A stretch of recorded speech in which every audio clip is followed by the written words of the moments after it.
right, thank you for joining us. We're on Samach Dalad Amud Beis. We're on 64b in Avodah Zarah. We're continuing our Daf Yomi Shir. I want to thank Harbinger for that very excellent question that he asked. He said, if it's wrong to have an idol and to sell an idol, why would someone suggest to a pagan to an ex-pagan who's about to convert to Judaism to sell all of his idols rather than to just destroy them? If it's wrong, it's wrong, and why would you use a subterfuge like this? The answer is as follows. First of all, in general, when the rabbis discussed what is the law, that didn't necessarily mean what's right or moral to do, but rather what is the legal limits of the law. And so in general, you cannot, and this is a mistake that a lot of people make of the Talmud, because they'll read something and they'll say that, oh, the rabbis are suggesting to do something immoral, and they don't. We see often there's such a term as Ein Ruach Chachamim Noiche Himenu, that the spirit of the sages disagrees with this idea, meaning even though something is legally by the letter of the law permitted or prohibited or so forth, the rabbis generally frowned on people who just went by the letter of the law and rather suggested that people should go above and beyond and do things that are right and moral above and beyond. However, in this case, we see that the rabbis specifically suggested to the potential convert to sell all of his idols before converting, because once he converted, he would not be allowed to sell the idols. So why in this case? First of all, it's only one rabbinical opinion that suggests that, even though all would agree that it would be permitted. Maybe others would be strict and say it's better not to. But the idea is that the rabbis, it seems pretty obvious, they wanted to make it as easy as possible to convert, and so therefore they were worried that if they made it too hard, the person himself would go back to worshiping idols. And so therefore, in order to make it easier, they would encourage to sell the idols before converting, rather than being forced to destroy the idols, in order to make it easier to convert, because they were realistic, and they understood that if you made it too difficult, this person might go back to worshiping idols. And so even though it might be damaging to the buyer's soul, but that soul is already in a corrupt state, because if he's buying it, we assume he was already an idolater. He's not like a drug dealer who's giving a free sample to get him hooked. The person's hooked already. And if you could save that one soul by rescuing him away from idolatry, so it's unfortunate that there are buyers, that there's a buyer's market, as unfortunate it is, but at least to rescue this one rather than to lose both of them, because the other one's lost already. But of course, if the more that you could rescue, the better. So anyway, what we were saying, there's the Mishnah in Demai that says that if two brothers, one converted to Judaism and one remained a pagan, and they inherited from their father an inheritance, and before the inheritance comes in, the Jewish brother, the convert, can tell his non-Jewish brother, you keep the idols and I'll keep the money. You keep the non-kosher wine and I'll keep the fruit, or what other things that were permissible, that were kosher. However, once it came into his possession, he's not allowed to do that. And the Gemara was asking, how is this possible? Legally, once he converts to Judaism, he has no longer any relationship to his father, so how is he actually inheriting anything from his father? He's no longer his son, according to biblical law. And so the rabbis allowed it, since it was in accordance with the Gentile law that he was inheriting from his father. And so the rabbis recognized the right of inheritance as well, in order, again, like we said, to make it easier for the person to convert to Judaism because if it would be too difficult, he either, certainly if he converted already, and you make it so difficult like this that he loses his inheritance and so forth on account of converting to Judaism, it would discourage people from converting, or if they convert already, they might revert, even though halachically the reversion doesn't make him back to a Gentile, but it would make him a sinning Jew. That he's going back, he's already Jewish, and he's reverting back to his old religion. And so that's why the rabbis made it easier for this reason. However, if he has a partnership ahead of time, he's not allowed to make a deal with a partnership like this, because that's already his possession, as opposed to an inheritance, which is not before it comes into the possession. So Tani Namahochi, so we're on the top of our Amud here, on Amud Beis.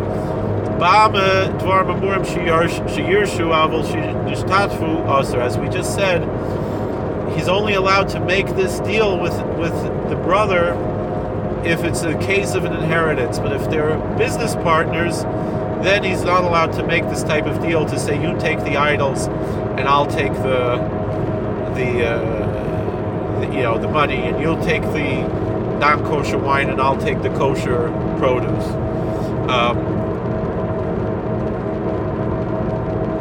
So Hadar Yasvu Kamawayalahu, so they went back, they were sitting, and they asked again this question that we asked above on Nun Beis Amud Beis, concerning the question that a pagan can nullify his own idol, and he can also nullify an idol that belongs to another. It doesn't have to be a pagan. Any non-Jew can nullify any other non-Jew's idol, whereas a Jew cannot nullify an idol. So the Gemara is going to ask a very strong question: Ger Toishav, Ma'osh Yavatul Akum. So we have there's a special halacha, but does not apply today, of the Ger Toshav, the resident alien. Similar to how in the Muslim circles they have the dhimmi status, the dhimmitude. This is someone who is allowed to reside in the Holy Land when there is a proper Jewish kingdom under proper theocracy or theocratic monarchy, as it was in biblical times. This was not the case even in the Second Temple times, because by that time there was not the proper theocracy, and there was not the majority of Jews living in the Holy Land, so the Jubilee year was not, the Yovel was not enacted. And so even in Second Temple times there was never a din of Ger Toshav, and so to today there's no such thing as a Ger Toshav, despite what people like David Katz would try to fool people to believe. However, the question here is the Ger Toshav, the resident alien, the one who not only is a Ben Noach, not only is a Noahide who abandons idolatry, but he takes in front of a Bezdin an oath to abandon idolatry, and yet he does not become circumcised, doesn't go to the mikveh, so he doesn't become a Jew. Basically, he officially accepts the Jewish faith without accepting the Jewish religion, because the word religion means that something that one is bound by. So he is not bound by the religion of Judaism, but he shares the faith of Torah, as is the same with the Noahide, which is such a thing that does exist today. But the Noahide does not do so officially, although he might choose to do so, but it doesn't really have much of a halachic ramification, although some people suggest that's a good thing to do. That could be debated. To formally accept the 7 laws of Noah, it would seem that it's something that's already formally accepted, although there is a matter of disagreement. So the Ger Toshav is not bound by the same laws of a Jew, the way a Ger Tzedek is, and so therefore the Ger Toshav could eat nevelos, and that's what the Torah says, that we give nevelos to the Ger. It means they're the Ger Toshav, the resident stranger, the one. It could be compared to today in America, perhaps one aspect is like how in the Islamic world they have the dhimmi, and another comparison could be someone who lives in America as a legal resident immigrant without becoming a citizen, and perhaps with no intention of becoming a citizen. To convert fully would be the equivalent of becoming a citizen. So the question is, does the Ger Toshav, who does not believe in idols, he doesn't share the religion with the pagans, does he have the power to nullify an idol?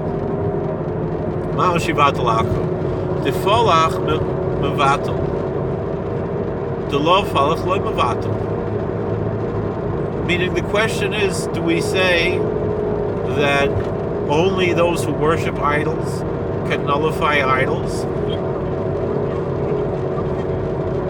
and those who do not worship idols cannot? By Dilma, Kol Davar Minei Mevatel. Or we could say that any Gentile, whether or not he's a pagan, has the power to nullify an idol. This is a power that a Jew does not have.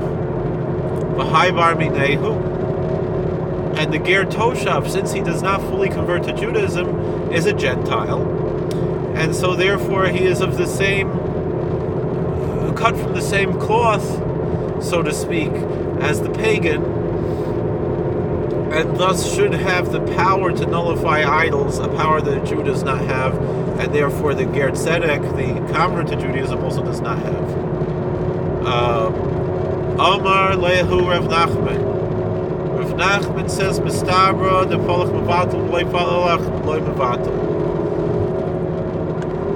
Rav Nachman says that common sense would indicate that only someone who worships idols should have the power to nullify idols, and someone who does not worship idols, the monotheist, or perhaps even an atheist, although that could be a matter of dispute. There really was no such concept of atheism in the ancient world. It was assumed that there was something above and beyond what we can see with our eyes all throughout the world. Even though there is such a thing mentioned in Tehillim and the Psalms, that the Amanav believe in Elokim, that the fool says in his heart that there's no God. But in general, there really wasn't such a concept of atheism, to the point where the term atheist, according to the Romans, was something that was the way that they would describe monotheists, because Jews and Lahavdil Christians worshipped an invisible God. The Romans called them atheists, because to the Romans, in order for a God to be recognized, it had to be visible. And they, had the same ideas of how the Greeks, they basically took the Greek gods and gave them different names. So the Greeks described the gods as people living on Mount Olympus that were 48075. They had very similar lifestyles as human beings, just that they lived for a long time. So Meisvei. So the Gemara asks a question. We have a brisa. Yisrael shemotza akum bashuk ad shloi basa liyadai oimer la'akum amavatla. Yishemasa liyadai einai oimer la'akum amavatla.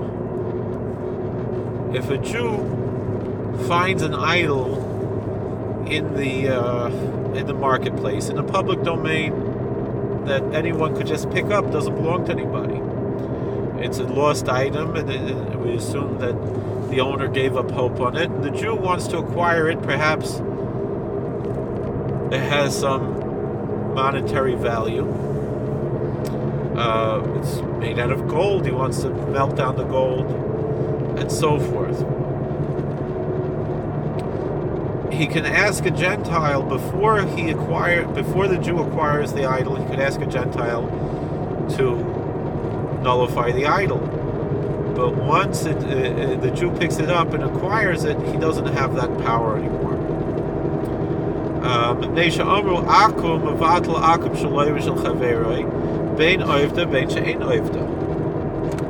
And the reason for this is because the sages taught that a pagan a Gentile doesn't necessarily, it would seem, doesn't necessarily have to be a pagan. The Gentile has the power to nullify an idol, whether it's of his own religion or whether it's a different religion. It doesn't have to be an idol that he worships. So my Avodah, my sheina Avodah, lema idi vidi akum, hainu shaloi v'shel chaverei. So what does it mean that he worships it or he doesn't worship it? Does it mean that we have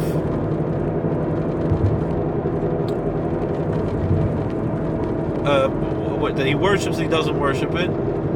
Is that what it means, his and his friends? Meaning that this is not his religion to worship this idol, but so his fellow Gentile worships this idol, and he does not, and he is able to nullify the idol and remove it from the status of idolatry.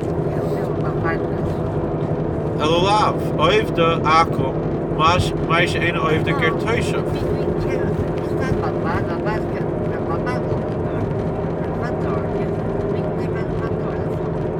So perhaps when we say the one who, meaning we have two different, meaning this pagan worships a different idol. Why can't he come in?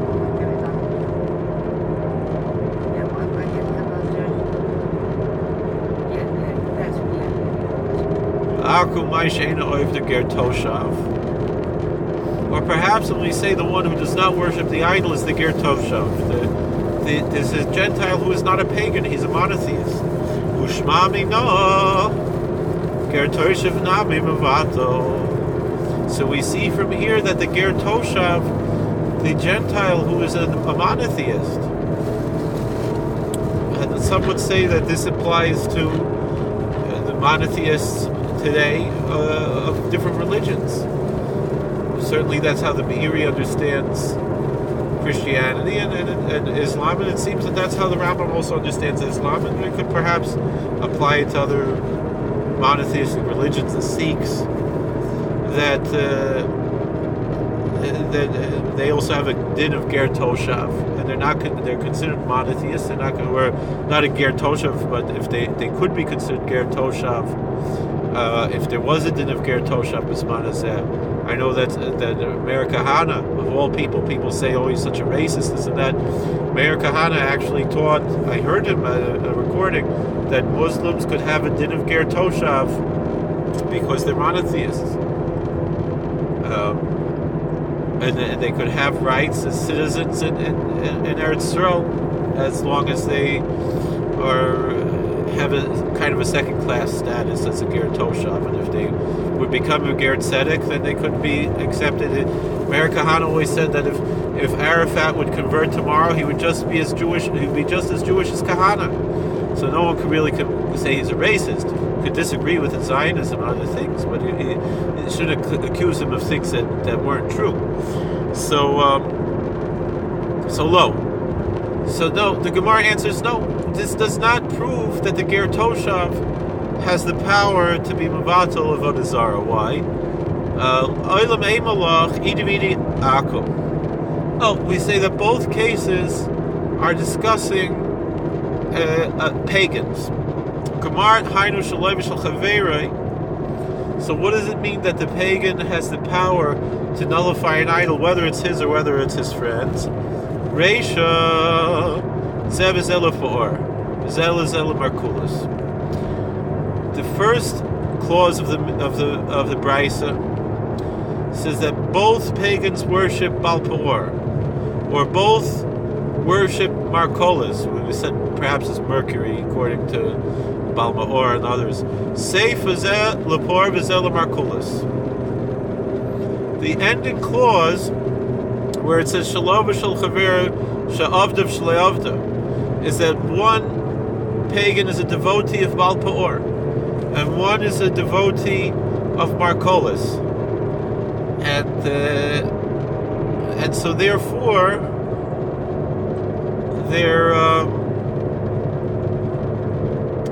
they belong to different religions, and yet the devotee to Baal Peor can nullify the Markolis, and the devotee of Markolis can nullify in Baal Pa'or, Meisvei. So the Gemara argues against this.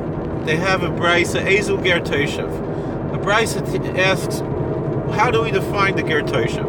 Kol shekibel alav b'nei shloisha chaverim shel Avodah. That any Gentile who accepts in front of 3 pious, learned Jews, chaverim, that he's not going to worship idols. Rabbi Meir. That's the opinion of Rabbi Meir. That he has to make a formal acceptance in front of a Bezdin that he's not going to worship idols. The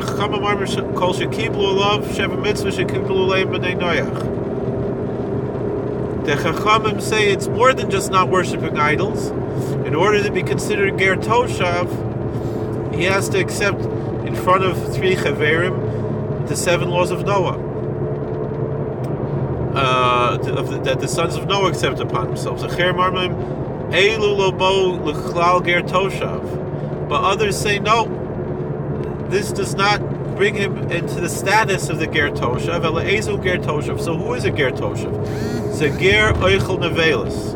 Shekibul Lav L'Kaim Kol Mitzvahs Amoris B'Torah Chutz Me'Isur Nevelis Mi'achton Etzlo Yayin. No, that's the next part. So he's someone who accepts all the mitzvahs of the Torah except that he's allowed to eat nevela. He's allowed to eat meat that's not slaughtered kosher.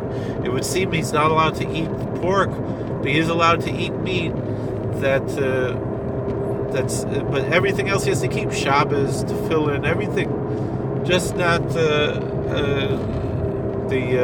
nevela, which is me'achnetz l'yayin. You can leave it wine with them, but you don't keep it by them for a long time.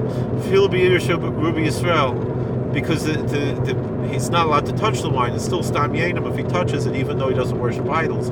Even in a Jewish town, you don't leave it there for a long time, but you can leave it alone with him, even in a Gentile town. Shamnoi kiyenoi, his oil is prohibited just like his wine. Shemanoi kiyenoi salkadaytach. What do you mean his oil is like his wine? Shemen mikah havi yain nezech. Oil is not non-kosher wine. Eliyena kashamnoi. Rather, we could say that his wine is like his shemen. That's mutar b'hanoah. That you're allowed to have his wine is like his oil. That even though we don't drink his wine because it's stam yenam, but you can do business with his wine because obviously he's not an idolater. L'shar kol davar hariku akum. With every other issue, he's like a non-Jew. Rabbi Shimon Aimer yena yein nesech.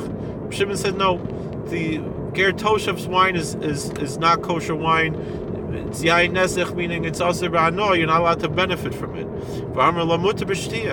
However, some disagree and say that the Ger Toshav's wine is totally kosher, and even you're allowed to drink it. Katani Mia L'shar Kol Dvar Haru Ka'akim. So then why do we teach him with all other things he's like a Gentile? L'may Hilchasa. What are we talking about here? Lav Nevatel Akum Ka'akum. Doesn't it mean that he can nullify idols like a pagan? So Amar Rav Nachman Bar Yitzchak. Rav Nachman Bar Yitzchak says no. Litin Rishus Levatel Rishus. You can give him a Rishus, or he can nullify Rishus on Shabbos. We need to have a very strong explanation to understand this brisa. We don't really have time to explain this idea of bittul rishus on Shabbos because we want to finish the daf. So Kedesan Yisrael Mumar Mishamer Shabbatei B'Shuk Mevatel Rishus, that a Jew, if he's who is not keeping mitzvos, but if he keeps Shabbos publicly, so then he has the power to be mevatel rishus on Shabbos. We'll have to shein mishamer Shabbos b'shuk ein mevatel rishus. But if he publicly breaks Shabbos, then he is considered totally like a Gentile. Mishamer Yisrael nice and rishus umavatal rishus. A Jew can give and nullify the permission of akum ad yiskor, but a non-Jew, you have to rent from to make an eruv. How do you say my rishus is given over to you as a kinyan? Rishusim of lach kana, or it's not, it's nullified to you, and there's a kinyan ve'ein tzarich l'zakos. But you don't have to make a zikah. You don't have to actually be mazakar. Yehuda shadol karbana. Lavdimi. Yehuda gave a gift to a guy named Avdini B'Yamedamul. Yeah, we'll have to finish this stuff. Yeah, we'll have to finish this stuff. Well, this is the next stuff already. So thank you for watching. God bless. Please like, share, and subscribe. Comment. All the best.